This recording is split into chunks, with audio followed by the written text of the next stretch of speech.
Magpapanggap pa ba ako na ako'y masaya kahit ang totoo ay talagang wala ka na?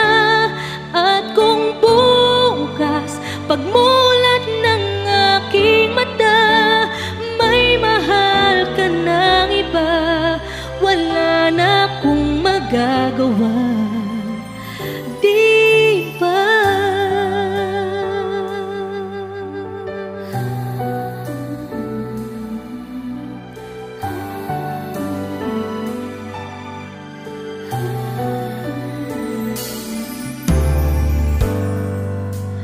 Paano ko sasabihin sa mga kaibigan ko kung ako rin ang sisisi